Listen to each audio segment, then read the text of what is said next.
નમસ્કાર મિત્રો, જય સ્વામિનારાયણ. શ્રી તેજેન્દ્ર પ્રસાદ બીએડ કોલેજ ચરાડવા પાઠ આયોજન વિશે આજે આપણે સમજીશું. તો સૌપ્રથમ પોતાની વિગત બધી જ ભરી દેવી, એમાં યુનિટ, મેથડ 1, 2 બધું જ એડ કરી દેવું. જે કોલેજનું નામ હોય કોલેજનું નામ, સ્કૂલનું નામ હોય સ્કૂલનું નામ, વિષય, વિષયાંક અને તમારી મેથડ, આ બધી જ વિગતો તમારે અંદર ભરવાની રહે છે. એ ભરાઈ જાય ત્યાર પછી નીચે ખાનું આવેલું છે શૈક્ષણિક પ્રયુક્તિઓ, એટલે કે ટીચિંગ ટેકનિક્સ. એ શૈક્ષણિક પ્રયુક્તિઓ કઈ કઈ કહેવાય? તો કે કથન, ગણન અને લેખન. ત્યાર પછી જોઈએ તો અધ્યાપન સૂત્રો છે. તો મેક્સિમાઝ ઓફ ટીચિંગ, આ ઉપર આપણે વિડીયો બનાવેલો છે. સરળ પરથી કઠિન અને જ્ઞાત પરથી અજ્ઞાત, સાદા પરથી સંકુલ તરફ, આ અધ્યાપન સૂત્રો કહેવાય. ટોપિકમાં જે કંઈ લાગુ પડતા હોય એ અધ્યાપન સૂત્રો અંદર લખવાના હોય છે, અને શૈક્ષણિક પ્રયુક્તિઓ પણ ટોપિકને લાગુ પડતા હોય એવા લખવાના રહે છે. ત્યાર પછીનો પોઈન્ટ જોઈએ તો શૈક્ષણિક પદ્ધતિ, ટીચિંગ મેથડ્સ. તો કઈ કઈ ટીચિંગ મેથડ આવે? વ્યાખ્યાન પદ્ધતિ, આગમન અને નિગમન પદ્ધતિ, ઉદાહરણ પદ્ધતિ, પ્રશ્નોત્તરી પદ્ધતિ. આ બધી પદ્ધતિઓના નામ તમે ટોપિક અનુસાર લખી શકો છો.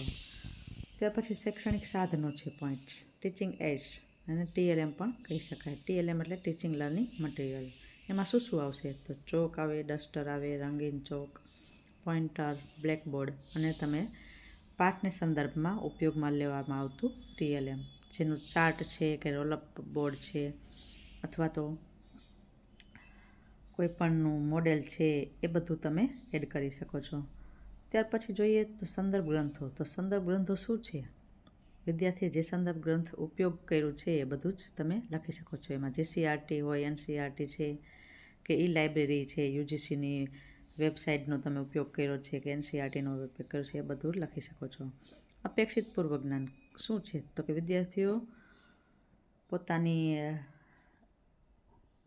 જે કંઈ ટોપિક છે એ ટોપિક વિશેની સમજ ધરાવતા હશે અને એને લગતું નવું જ્ઞાન મેળવશે, એટલે એ અપેક્ષિત પૂર્વ જ્ઞાન એમ. ત્યાર પછી આવશે હેતુઓ. તો હેતુઓ છે, સામાન્ય હેતુઓ આપણે જોવાના હોય, જે જનરલ ઓબ્જેક્ટિવ કહેવાય. તો એ જ્ઞાન, સમજ, ઉપયોજન અને કૌશલ્ય, એના 3 વાક્ય લખવાના રહે છે. જ્ઞાન એટલે કે નોલેજ. તો વિદ્યાર્થીઓ કથન સમજે, વિદ્યાર્થીઓ જે ટોપિક છે એના વિશે નવું જ્ઞાન મેળવવા તત્પર બને. વિદ્યાર્થીઓ આ ટોપિક એટલે દાખલા તરીકે કામ અને મહેનતાણું વિશે જ્ઞાન મેળવે. આ બધા એના જ્ઞાનના સામાન્ય હેતુઓ થયા. પછી સમજના જોઈએ તો વિદ્યાર્થીઓ વિષયાંકથી માહિતગાર થાય, વિદ્યાર્થીઓ કામના દરની ગણતરી કરતા શીખે, વિદ્યાર્થીઓ કામ અને મહેનતાણું વિશે સમજ પ્રાપ્ત કરે. આવા તમારે મુદ્દાઓ લખવાના હોય છે. પછી ઉપયોજન જોઈએ તો વિદ્યાર્થીઓ કામના અને દરના સૂત્રનો ઉપયોગ કરે, વિદ્યાર્થીઓ કામ અને મહેનતાણાના દાખલા પોતાના રોજિંદા જીવનમાં ઉપયોગ કરે, વિદ્યાર્થીઓ સંયુક્ત કામમાં દર અને મહેનતાણું વિશે સમજે. પછી કૌશલ્ય છે, તો વિદ્યાર્થીઓ મેળવેલ જ્ઞાનની ચકાસણી કરે. અને સ્કિલ છે, એ સ્કિલ કેમ હાંસલ કરવી એનું દ્રઢીકરણ કરવાનું હોય. તો કે વિદ્યાર્થીઓ મેળવેલ જ્ઞાનનું દ્રઢીકરણ અને રોજિંદા જીવનમાં ઉપયોગ કરશે. આવા ટોપિકના મુદ્દાઓ લખવાના હોય છે. ત્યાર પછી પોઈન્ટ જોઈએ તો વિશિષ્ટ હેતુઓ કે સ્પેસિફિક ઓબ્જેક્ટિવ્સ, 5 સોપાનો આવે છે એ, અને શૈક્ષણિક મુદ્દાઓ. તો પાઠના જે મુદ્દાઓ આવે, તો શરૂઆતમાં શું આવે? પૂર્વ જ્ઞાન તપાસ, સેટ ઇન્ડક્શન એટલે વિષયાભિમુખ. તો વિષયાભિમુખમાં શું આવે કે શિક્ષિકા વિદ્યાર્થીઓને અનુમોદન કરી અને પોતાના વિષયાંગની સ્પષ્ટતા કરશે. પ્રશ્નો તરીકે ટોપિક આપી અને જે કંઈ કરે છે વિષયાભિમુખ કાઢવા માટે, એના ટોપિક શું શું છે એ. તો હેતુકથન, તો હેતુકથનમાં શું આવે? સ્ટેટમેન્ટ ઓફ એમ, એનું ટોપિકનું નામ. પછી વિષય વસ્તુ નિરૂપણ, તો એના વિષય વસ્તુ નિરૂપણમાં એને લગતા મુદ્દાઓ સામે લખવાના હોય છે. તો આપણે જે ટૉપિક ભણાવવાના છે એના મુદ્દાઓ ક્રમશઃ લખી અને નીચે એના 1-2 દાખલા પણ તમે લખી શકો છો એને અંતર્ગત. તો આ બધું થયું તમારે વિષય વસ્તુ નિરૂપણ. તો શિક્ષક જ્યારે પાઠ આયોજન બનાવે છે ત્યારે આ બધું લખવું જરૂરી છે, જેને અંતર્ગત એ 40 મિનિટમાં કેટલું ભણાવી શકે છે એ પાઠ આયોજનને, એનું કન્ટેન્ટ કેટલું છે એ બધું જ અહીંયા દર્શાવવાનું છે વિષય વસ્તુ નિરૂપણમાં. તો વિષય વસ્તુ નિરૂપણમાં શિક્ષકે જે કામ અને મહેનતાણાના જે દાખલા હોય છે, એનું સૂત્ર હોય છે, એનો વ્યવહારમાં ઉપયોગ છે અને એના એક્સરસાઇઝના 1-2 દાખલાઓ એ લખી શકાય છે. એની સામેના પેજમાં જોઈએ તો શિક્ષકની પ્રવૃત્તિ અને વિદ્યાર્થીની પ્રવૃત્તિ આવે છે. તો શિક્ષકની પ્રવૃત્તિમાં જોઈએ તો શિક્ષિકા વર્ગ વ્યવસ્થા તપાસી પૂર્વજ્ઞાનને આધારે પ્રશ્નોત્તરી કરશે. અને વિદ્યાર્થીની પ્રવૃત્તિમાં જોઈએ શિક્ષક જે આવે છે શરૂઆતમાં વર્ગમાં પ્રવેશે તે પછી વિદ્યાર્થી શું કરશે ત્યારે, તો વિદ્યાર્થીઓ શાંતિ જાળવશે અને વિદ્યાર્થીઓ શિક્ષકનું કથન સાંભળી અને યોગ્ય ઉત્તર આપશે. નીચેના જેવા પ્રશ્નો પૂછશે શિક્ષિકા, એવું હેડિંગ મારી અને નીચે તમારી પ્રશ્નોત્તરી લખવાની રહેશે. સામે વિદ્યાર્થીઓ શું કરશે, વિદ્યાર્થીઓ શિક્ષકે પૂછેલા પ્રશ્નોના યોગ્ય ઉત્તર આપશે. પછી જોઈએ તો ત્યાર પછીનો પોઈન્ટમાં જોઈએ તો શિક્ષિકા હેતુકથન કરી કાપામાં યોગ્ય નોંધ કરશે. વિષયાંગને અનુરૂપ શિક્ષિકાઓ વિદ્યાર્થીઓને કામ અને મહેનતાણું વિશે સમજાવશે.